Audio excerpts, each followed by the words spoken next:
Hello, gentlemen. Today we're going to be discussing my favorite liquid assets in the world right now. But before we get into that, I want to first tell you all a little bit about myself. If you've been watching my previous videos, you'll know that I've shared very little about myself. That was very much so on purpose because I wanted to establish a foundation of videos and writing and content before telling you all why you should simply listen to me. Mostly because I personally never appreciated when other people overemphasize their credentials and tell you why you should listen to them simply based on the things they've achieved in the past. I wildly prefer that you guys simply judge me based on the quality of the information and education I offer you. Okay? Trying to balance teaching you things that I'm learning about in the moment and teaching you things I already know about and finding a balance, right? So if you aren't already aware, my name is Nick Bertram, and I am, of course, the co-founder of Palaview. I'm a former Division I wrestler, and I would describe myself as a speculator, entrepreneur, and writer with a deep love for deal making. In college, I began speculating across stocks, penny stocks, and crypto, and then would use those gains to seed various businesses. However, between 2019 and 2023, before starting Palaview, I was a part of a very small team of less than 5 people that built up a $500 million real estate development pipeline in just 4 years. As a part of that team, I led negotiations with multiple billion-dollar firms and deca-billionaire family offices on various joint ventures and acquisitions, ultimately raising tens of millions from various sources for these projects. I've also had the privilege to present my more academic ideas to leaders at the World Bank and the Inter-American Development Bank. I have papers I wrote that are now required reading for master level students in political technology classes at my alma mater. And I actually just published my first book earlier this year titled Locus Lost. You can find it on Amazon and Barnes & Noble. And for the first 10,000 copies of this book sold, 100% of my royalties go to this nonprofit shown here called Aerial Recovery. They help put veterans and former special forces on full-time payroll and deploy them into natural disaster areas. They also conduct missions helping to fight human and child trafficking. Okay? So with all that said, let's get into the meat of this, because a couple days ago, I was meditating on a few things.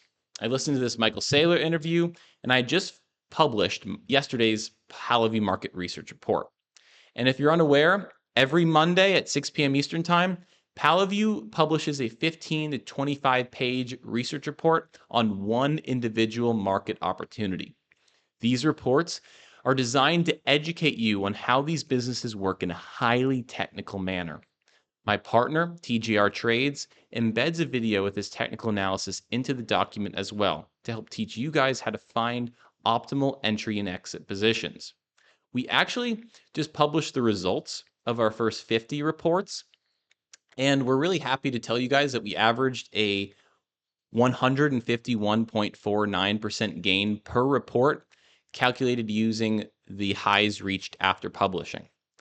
And now that I've written nearly 60 of these reports, I wanted to share with you my favorite liquid assets in the world. And as you can see, there are only 5 of them. And to be honest, these 5 are my favorite by a significant margin. So let's break this down. We're going to start with our tokens, because the way that I have come to see this space, assuming we're engaging in assets that we intend to hold for long and maybe sometimes strenuous periods of time, visualized here. On one side, we have Bitcoin. It is the anti-fragile, energy-backed asset that enables sovereign banking and a hedge on inflation. Plus, with the rise of, well, I'll just say it, tyranny in the West, people are simply more interested in assets that are immune to censorship, making Bitcoin effectively now an international treasury reserve asset for the people. It's also important to mention that Saylor this last Monday told the world that Bitcoin is up an average of 44% per year since 2020, while the S&P is up 12%. Today, Bitcoin hosts 0.1% of the world's capital. Saylor predicts that in approximately 21 years, that will rise to 7% of the world's capital. That would make one Bitcoin worth $13 million. I don't think I'm that bullish, but it gives you a sense for the potential upside that likely still exists with this asset. I'm also hesitant to share this, but sometimes I feel that it might make sense to not buy Bitcoin and to just buy shares of MicroStrategy, especially now that they're selling and pioneering the Bitcoin-backed bond market for individuals who don't want the full volatility and risk of Bitcoin, while also selling financial products to individuals who want the exact opposite of that, aka people who want to lever their equity and trade options on Bitcoin, right? Not to mention, there is no way MicroStrategy will stop buying Bitcoin anytime soon. They have purchased nearly $9 billion worth since 2020. While on the other side, we have our decentralized finance layer. This is where the next generation of financial services will be built on top of. Some people argue it could be Ethereum or Solana. With time, I tend to disagree more and more. Since 2019, I have been a member of the Tokenize the World community, meaning I believe that every asset in the world benefits from tokenization. This is also a community that BlackRock and Larry Fink joined in 2022 quite publicly. Since then, they have begun to experiment with security tokens to lower the barrier to entry on certain funds they manage. To do this, they have been working with a group I'm actually very close to called Securitize. And so far, I believe BlackRock has tested all three: Solana, Avalanche, and Ethereum.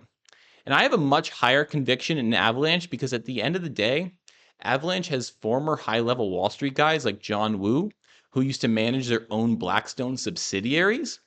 Today, he is out there deal-making with these players, and when you juxtapose that with who Ethereum and Solana is sending, it's actually quite cute and laughable, okay? It's not really a competition.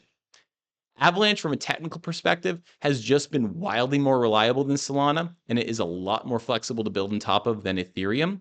So the combination of their tech and team just makes this an obvious choice for me as to who will continue to do more deals with groups like BlackRock, KKR, Hamilton Lane, etc.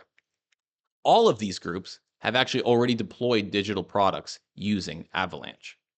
So let's get into the equities, starting with Brookfield Infrastructure Partners. The fundamental characteristics of this business is honestly pretty mesmerizing.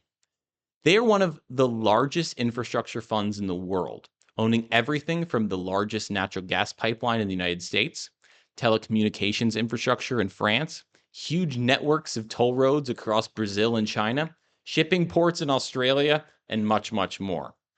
They've also proven to harness the power of compounding and debt and are simply the best at seeking out distressed deals in this category. And it's important to mention that distressed mega-scale infrastructure projects don't have too many buyers. Watching one of their investor presentations a couple years back, I took a screenshot of this, and I just love it. Opportunity often lies where the sheep are not going. Build wealth through compounding returns. Be long-term and capitalize on the substantial premium of illiquidity. Our second equity is Sanvic, a Swedish multinational engineering company who over the previous 5 years have proven to be the global leader in terms of advanced manufacturing and automation. This will only become increasingly valuable as we enter the dawn of AI and especially robotics. This business is also uniquely vertically and horizontally integrated within a highly niche and capital-intensive sector of the mining and manufacturing industries. For example, they own one of the largest tungsten mines outside of China. And in China, that's where the vast majority of tungsten is currently sourced. They have the midstream systems built out to process the raw material, and then also the downstream systems that allow them to manufacture finished products using those refined materials. But they don't just do this with tungsten. Their mines yield effectively everything: iron, gold, platinum, copper, cobalt, lithium, etc. Both of these equities, by the way, pay a healthy dividend, and in my interpretation, already have extremely healthy growth and balance sheets. Both of these businesses are well positioned to double, triple, or even quadruple in value over the next 10 to 15 years. Lastly, we have silver. The gold-silver ratio is something I was taught by Errol Saran in high school. He was a former high-level trader on Wall Street who just decided to become a teacher at my high school in Los Gatos, California. And this guy just would never shut up about his silver trades. But for context, there are only a few times where the ratio has been well above 80 to 1. Today, it actually sits around 89 to 1. And when the ratio breaks down from these high levels, silver tends to outperform gold in percentage terms. And we all know how well gold has been performing. And that often leads to, obviously, a rapid increase in silver prices. I feel we are approaching a moment similar to that, like similar to the lead up to 2011 when silver reached nearly $50 an ounce. That moment really just showcased how quickly silver can move when these ratios get so out of whack like they are right now. Also, silver has all these other interesting characteristics, especially in the context of a 21st century economy.